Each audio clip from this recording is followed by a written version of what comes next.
평생 교직에 헌신한 당신, 매월 303만 원의 사학연금이 당신의 노후를 든든하게 지켜줄 것이라 믿고 계실 겁니다. 실제로 그 금액은 사학연금 수급자의 평균적인 수령액이기도 합니다. 하지만 만약 은퇴 후 소일거리로 시작한 그 일이 당신의 연금을 155만 원으로 반토막 낸다면 어떻게 하시겠습니까?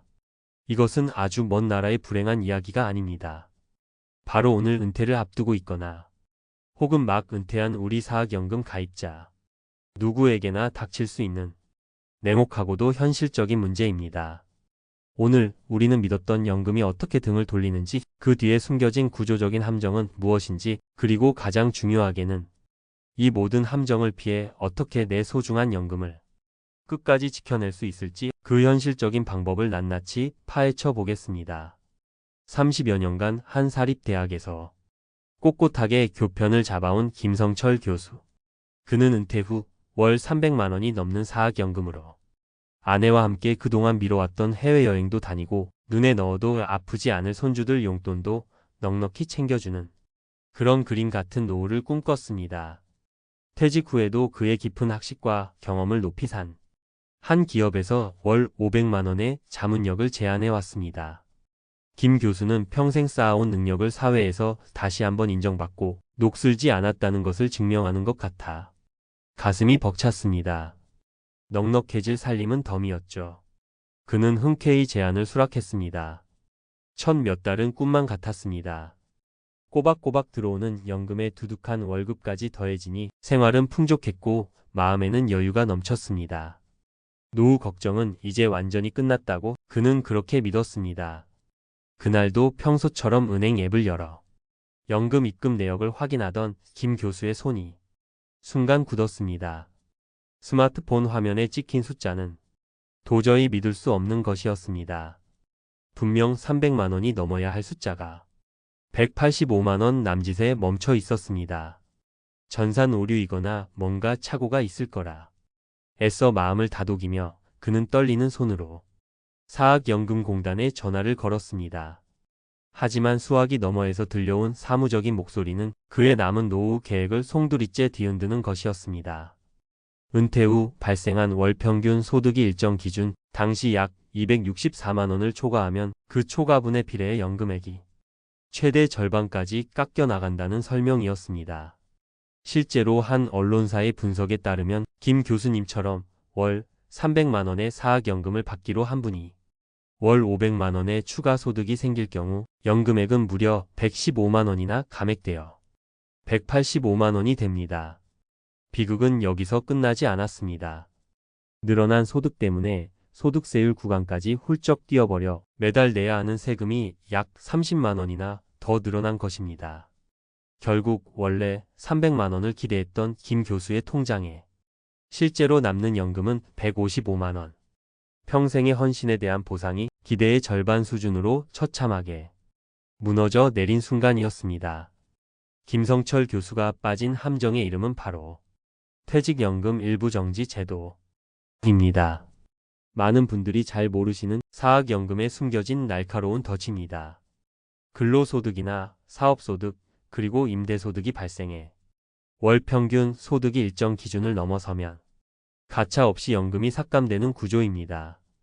더 큰 문제는 국민연금이 소득 발생 시 최대 5년 동안만 감액되는 것과 달리 이 사학연금의 감액은 소득 활동을 그만두기 전까지 평생 지속된다는 점입니다. 많은 퇴직 교직원분들이 이 규정을 제대로 알지 못한 채 제2의 인생을 시작했다가 뒤늦게 연금 반토막과 세금 폭탄이라는 이중고에 눈물 찢고 있습니다. 하지만 김 교수의 이야기가 단순히 정보가 부족했던 한 개인의 불행으로만 끝난다면 제가 이 영상을 만들지도 않았을 겁니다. 이 문제는 개인의 차원을 넘어 우리가 기댄 사학연금 시스템 자체가 거대한 위기에 직면해 있다는 더 큰 진실을 가리키고 있기 때문입니다. 국회 예산정책처가 내놓은 전망은 암울하기 그지없습니다. 현재의 제도가 그대로 유지된다면 사학연금 기금은 불과 3년 뒤인 2028년부터 적자로 돌아서고 2042년에는 완전히 소진될 것으로 예측됩니다. 우리가 연금을 한창 받아야 할 바로 그 시점에 연금을 줄 돈이 바닥난다는 끔찍한 시나리오입니다. 이 위기의 가장 큰 원인은 바로 우리 모두가 체감하고 있는 저출생으로 인한 학령 인구 감소입니다. 학생이 줄어드니 학교가 문을 닫고 폐교로 인해 직장을 잃은 교직원들이 연금을 조기에 수령하기 시작하면서 기금 소진 속도를 부채질하고 있는 것입니다. 실제로 폐교 때문에 연금을 조기 수급하는 분들이 벌써 410명에 달한다는 보도가 있었습니다. 더 충격적인 것은 그 중에는 30대 2명, 40대 63명도 포함되어 있다는 사실입니다. 연금은 더 이상 노년의 이야기가 아니라 우리 사회의 허리가 무너지는 소리일지도 모릅니다. 물론 사학연금도 가만히 있었던 것은 아닙니다. 이미 2015년에 공무원 연금과 함께 더 내고 더 늦게 받는 방향으로 한 차례 큰 수술을 겪으며 고통을 분담했습니다. 하지만 그런 수술에도 불구하고 위기는 이미 예견된 것이었습니다. 관련 자료들을 보면 2020년에 이미 2029년 적자 전환과 2049년 기금 고갈이라는 전망이 나왔을 정도입니다. 결국 기금이 바닥나면 어떻게 될까요? 현행법상 그 부족분은 국가, 즉 바로 우리 모두의 세금으로 메워야 합니다. 내가 믿었던 내 연금의 문제가 결국 우리 자식 세대의 부담으로 고스란히 이어진다는 뜻입니다. 자, 지금까지 우리는 믿었던 연금이 반토막 나는 안타까운 사례와 그 뒤에 숨은 거대한 구조적 위기까지 살펴봤습니다. 마음이 무거우실 겁니다. 하지만 지금부터가 진짜 중요합니다. 절망하기 위해 이 영상을 보는 것이 아니기 때문입니다. 이 냉혹한 현실 속에서 우리는 어떻게 내 소중한 연금을 지켜낼 수 있을까요? 만약 여러분이 김성철 교수님의 상황이었다면 월 500만 원의 자문력 제안을 받아들이셨을까요? 아니면 다른 선택을 하셨을까요? 첫째, 은퇴 후 소득 활동을 계획하신다면 어떤 소득을 얼마나 벌 것인지부터 스마트하게 설계해야 합니다. 연금 감액의 칼날이 향하는 소득은 근로사업 임대소득입니다. 반대로 이자나 배당 같은 금융소득은 감액 대상에 포함되지 않습니다. 은퇴 전부터 IRP나 개인연금 혹은 별도의 투자 계좌를 통해 꾸준한 금융소득 파이프라인을 구축하는 것이 얼마나 중요한지 깨닫게 되는 대목입니다. 둘째, 감액 기준선을 뇌에 각인하십시오. 2025년 기준 월 평균 소득 약 264만 원.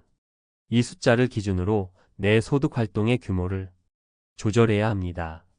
만약 이 금액을 넘어서는 일을 해야 한다면 반드시 감액될 연금액과 추가될 세금까지 모두 계산해서 실질 소득이 얼마인지 꼼꼼하게 따져봐야 합니다.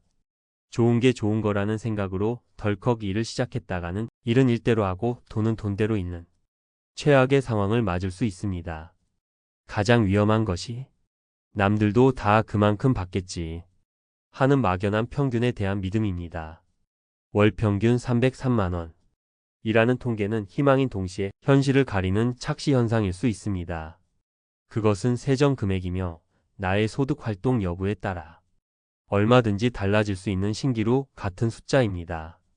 그러니 지금 당장 사학연금공단 홈페이지에 접속하시거나 직접 전화를 걸어 나의 정확한 예상 연금액과 소득 발생 시 감액 조건을 명확하게 확인하십시오. 막연한 기대를 구체적인 숫자로 바꾸는 것, 그것이 현실적인 대비의 첫걸음입니다. 그리고 나만의 현금 흐름표를 만드십시오. 사학연금 외에 내가 받을 국민연금, 활용할 수 있는 주택연금, 그동안 부어온 개인연금과 IRP까지 가능한 모든 재원을 통합해서 은퇴 후 나의 월 현금 흐름을 냉정하게 계산해 봐야 합니다. 사학연금 하나만 바라보고 모든 계획을 세우는 시대는 안타깝게도 이제 끝났습니다.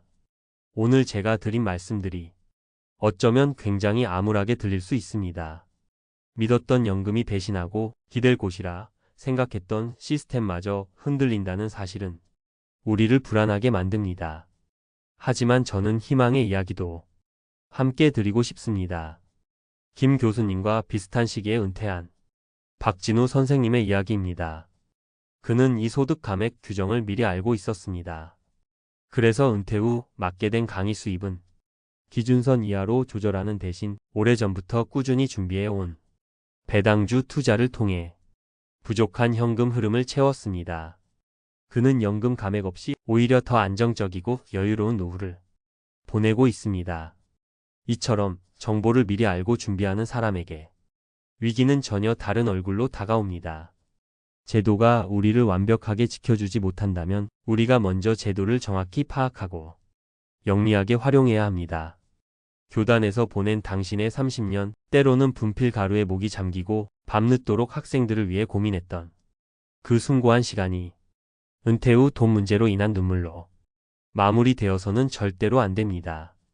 오늘의 이야기가 단순한 불안감 조장을 넘어 여러분의 소중한 노후 자산을 지키기 위한 현실적인 예방주사가 되기를 진심으로 바랍니다. 오늘 영상이 여러분의 노후 계획의 작은 등불이 되었다면 구독과 좋아요로 그 마음을 표현해 주십시오. 비슷한 고민을 하고 계신 다른 교직원분들이나 여러분의 지혜로운 생각이 있다면 댓글로 함께 나눠주시면 큰 힘이 될 겁니다. 아는 만큼 지킬 수 있고 준비하는 만큼 더 여유로운 노후를 맞이할 수 있습니다. 여러분의 빛나는 인생 2막을 진심으로 응원합니다.